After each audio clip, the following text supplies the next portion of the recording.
दोस्तों, आज हम एक्सप्लेन करने वाले हैं एक कमाल की मलयालम मूवी को जो कि आपको जरूर पसंद आएगी, इसलिए वीडियो को अभी लाइक कर दीजिए। हम चलिए कहानी शुरू करते हैं। तो मूवी के पहले सीन में हम फिल्म के मेन कैरेक्टर विवेक को उसकी बीवी के साथ इंटीमेट होते हुए देखते हैं। विवेक कुछ ज्यादा ही अग्रेसिव हो जाता है, जिससे उसकी बीवी जोर जोर से चिल्लाने लगती है। दूसरे कमरे से विवेक की माँ पूछती है कि अरे बेटा क्या हुआ। विवेक कहता है कि कुछ नहीं माँ, इसने गलती से छिपकली पर पैर रख दिया। हमें पता चलता है कि विवेक सरकारी नौकरी करता था, जिस वजह से वो अपने घर से दूर शहर में रहता है और हर हफ्ते अपने घर का चक्कर लगाता है। खैर, अगली सुबह विवेक ऑफिस के लिए रेडी हो रहा होता है। तब उसके कमरे में हम काफी सारे होम्योपैथी की दवा देखते हैं। तभी विवेक की माँ उसे कहती है, तुम्हारे भाई का कॉल आया था, तुम्हारे पिताजी गिर गए थे, तुम जाते हुए रास्ते में उन्हें देखते जाना। और असल में विवेक के माँ बाप का डिवोर्स हो चुका होता है। उसकी माँ उसके साथ रहती है, वहीं उसका बाप उसके छोटे भाई के साथ रहता है। फिर ऑफिस जाने से पहले विवेक की बीवी उसे टिफिन पकड़ाती है। यहाँ ये भी पता चलता है कि विवेक के पेट में कुछ गड़बड़ है, जिस वजह से वो बाहर का खाना अवॉइड ही करता है। यहाँ तक कि शहर में भी वो रोज खुद अपने हाथों से खाना बनाकर खाता है। फिर पहले विवेक अपने फादर के घर जाता है, मगर अंदर से कोई बाहर न आने पर वो अपने भाई को कॉल करता है। उसका भाई उसे बताता है कि असल में हुआ क्या था। विवेक के फादर एक डॉगी के साथ खेल रहे थे, तभी अचानक उसने उन पर अटैक कर दिया। किसी ने इस चीज का वीडियो बनाकर सोशल मीडिया पर डाल दिया और वीडियो तुरंत वायरल भी हो गया और आसपास के सभी लोग उसी की चर्चा करने लगे। ये सब सुनने के बाद विवेक शहर जाने वाली बस में बैठ जाता है। अब बस में एक खूबसूरत लड़की बैठी होती है, जिसे विवेक ताड़ने लगता है। तभी एक बंदा विवेक को उसके फादर की वायरल वीडियो दिखाता है। इसमें जब विवेक का बाप उस कुत्ते के साथ खेल रहा था,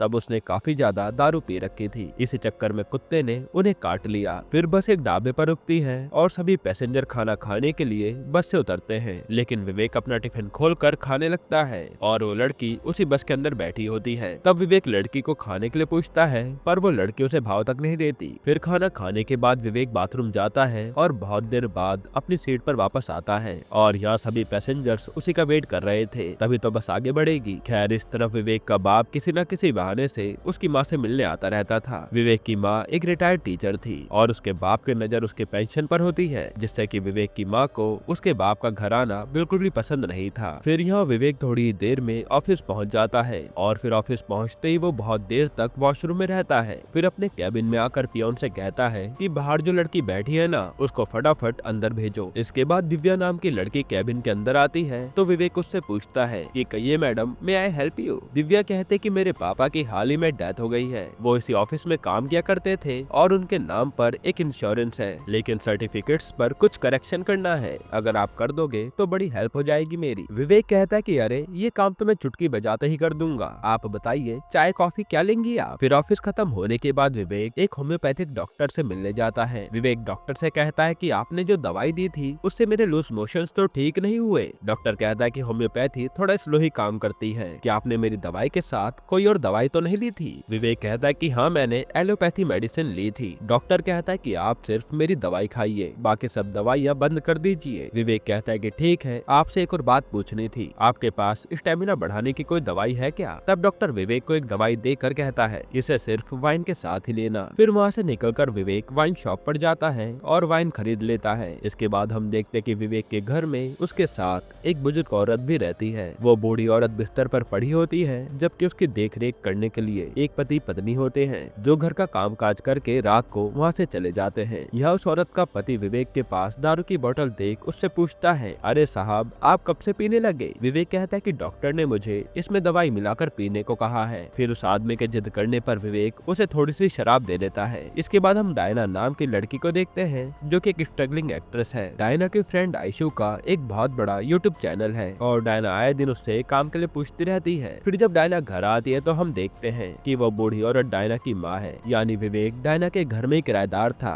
यह विवेक डायना से कहता है कि मैंने तुम्हारी माँ को खाना खिलाने की कोशिश की, पर उन्होंने कुछ भी नहीं खाया। और हमें पता चलता है कि डायना की माँ विवेक को बिल्कुल भी पसंद नहीं करती थी। ऐसा इसलिए क्योंकि विवेक और डायना लिव इन रिलेशनशिप में रहते थे। फिर डिनर करने के बाद विवेक डॉक्टर की दी हुई दवाई खा लेता है और वो डायना को एक हॉट सी ड्रेस देकर चेंज करने के लिए कहता है, लेकिन डायना ड्रेस पहनने से मना कर देती है। कहती है कि आज मैं बहुत थक गई हूँ, मुझे रेस्ट करने दो प्लीज। लेकिन विवेक जिद पर अड़ जाता है। तब कुछ देर बाद डायना वो ड्रेस पहन कर आती है। फिर विवेक उसके ऊपर एक परफ्यूम छिड़कने लगता है। डायना कहते कि मैंने तुम्हें मना किया है ना, मुझे इसकी की खुशबू बिल्कुल भी पसंद नहीं है। विवेक कहता है समझा करो ना, इससे कुछ अलग ही माहौल बन जाता है। इसके बाद विवेक डायना के साथ भी एग्रेसिवली इंटीमेट होता है। फिर अगले दिन वो दिव्या के फादर की डेथ सर्टिफिकेट लेकर खुद दिव्या के ब्यूटी पार्लर जाता है जहाँ वो काम करती थी। यहाँ दिव्या उसका शुक्रिया अदा करने लगती है। तब विवेक उससे चाय पीने बुलाता है। इस पर दिव्या कहते है कि सर नहीं, पार्लर में अभी बहुत भीड़ है। इससे हम जान पाते हैं कि विवेक एकदम ही लूज कैरेक्टर वाला इंसान है। उसे जो भी लड़की मिलती वो उस पर सीधा ट्राई करने लगता।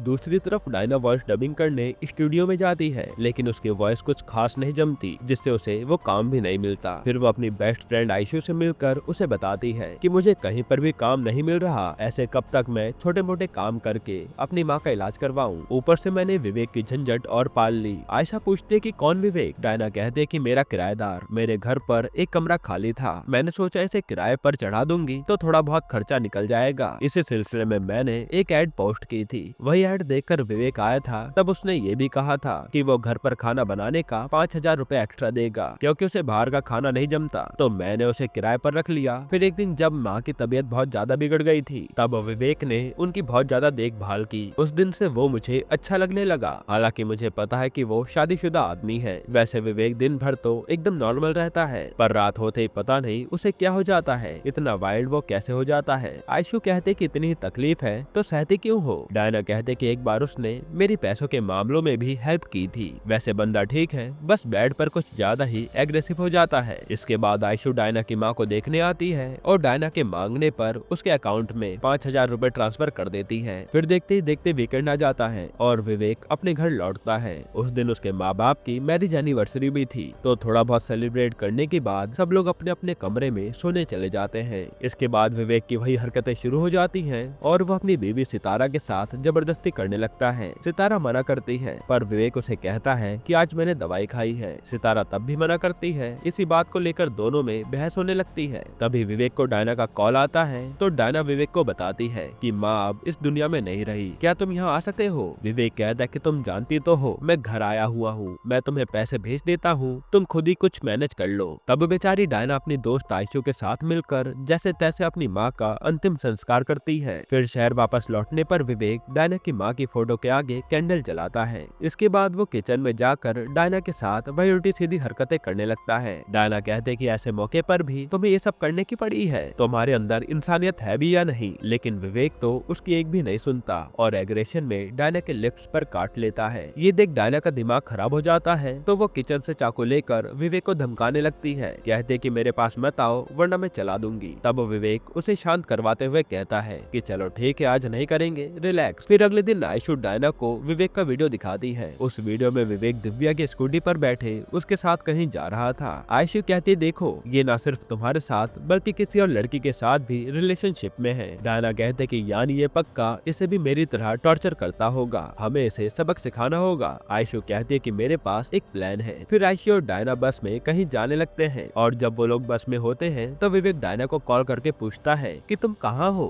डायना कहते कि मैं कुछ काम से बाहर आई हूँ, अभी तुम कॉल मत करना, यहाँ पर नेटवर्क इशू है। और असल में डायना और आयशु विवेक के घर गए होते हैं उसकी बीवी सितारा से मिलने। इस तरफ विवेक खाली घर देखकर दिव्या को अपने साथ ले आता है। घर में आने के बाद विवेक दिव्या को किस करने लगता है। तब दिव्या उसे पीछे हटाती है और गुस्से में कहती है तुमने सोचा भी कैसे कि एक सर्टिफिकेट के लिए मैं तुम्हारे साथ सो जाऊंगी? तब दिव्या को चिल्लाते सुन विवेक के घर में जो हस्बैंड वाइफ काम करते थे वो वहाँ आ जाते हैं। वो सब लोग समझ जाते हैं, पर इस बात से भी विवेक को ज्यादा फर्क नहीं पड़ रहा था, उसे तो बस दिव्या के साथ सोना था। खैर फिर रात को विवेक अपनी दवाई खाने वाला होता है, तभी वो देखता है कि डायना सारी दवाइयाँ फेंक चुकी है। ये देख विवेक का दिमाग खराब हो जाता है। वहीं दूसरी तरफ डायना और आयशु सितारा को कैफे ले जाकर विवेक का पर्दाफाश कर देते हैं। सितारा कहते कि मैं तो खुद इस बात से दुखी थी कि रात होते ही मेरा पति हैवान कैसे बन जाता है। डायना कहते कि विवेक एक और लड़की को फंसा रहा है अपनी हवस पूरी करने के लिए, हमें मिलकर उसे सबक सिखाना चाहिए। ये सुनकर सितारा की आंखों से आंसू बहने लगते हैं और वो बिना कुछ कहे कैफे से चली जाती है। तब डायना सितारा को कॉल करके उसके फैसले के बारे में पूछती है, पर सितारा कहते कि मुझे मेरे हाल पर छोड़ दो आप लोग। डायना कहते कि ठीक है, इस हफ्ते भी विवेक तुम्हारे पास आएगा और तुम पर अपनी हैवानियत मिटाएगा, तुम चुपचाप बस सहते रहना।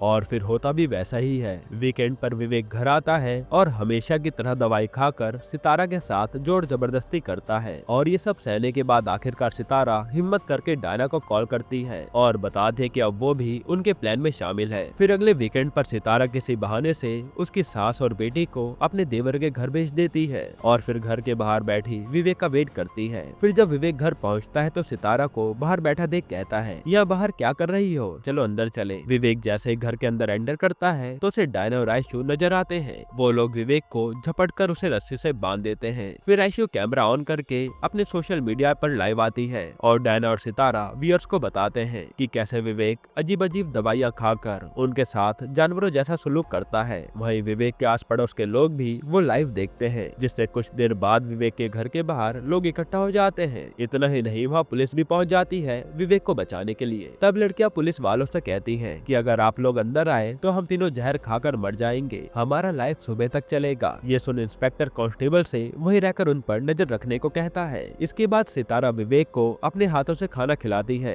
लेकिन विवेक इतना घटिया आदमी होता है कि खाना खाकर भी उनके ऊपर थूकने लगता है। ये सब कुछ लोग लाइव देख रहे थे। फिर वो वॉशरूम जाता है जहाँ एक बड़ा सा डंडा रखा होता है। वो उसे लेकर इन तीनों पर हमला करने की कोशिश करता है, मगर तीनों मिलकर वापस उसके हाथ पांव बांध देते हैं। तब विवेक सितारा को बताता है कि ये डायना एक नंबर की चालू लड़की है, पैसों के लालच में ये मेरे साथ रहने लगी थी। फिर देखते देखते सुबह हो जाती है और विवेक का छोटा भाई घर में जाने की ट्राई करता है, पर कांस्टेबल उसे ऐसा करने से रोकता है क्योंकि इसका अंजाम बुरा हो सकता था। दूसरी तरफ डायना और सितारा विवेक की खातिरदारी कर रहे थे, उसे नहला धुलाकर कपड़े पहनाते हैं और खाना वगैरह खिलाते हैं। तभी विवेक मौके का फायदा उठाते हुए घर से भागने की कोशिश करता है, पर तीन तीन भूखी शेरनियों के सामने भला उसका जोर कहाँ चलने वाला था। फिर लाइव देखकर कुछ महिला सुरक्षा संस्था की औरतें भी विवेक के घर के बाहर आकर धरना देने लगती हैं और आखिरकार ये सारा मामला सुलझाने वहाँ के एमएलए को मौके पर आना पड़ता है। हालांकि एमएलए की बीवी उसे कॉल करके समझाती है कि अगर आप उस विवेक के सपोर्ट में रहोगे तो सारी औरतें आपके खिलाफ हो जाएंगी, तो देखकर चलना। ये सुनकर एमएलए को वापस लौटना पड़ता है। इधर सितारा डायना और आयशु से कहती है कि आज भले सारी औरतें हमारे हक में खड़ी हो, लेकिन जब ये सब शांत होगा तो विवेक का सारा गुस्सा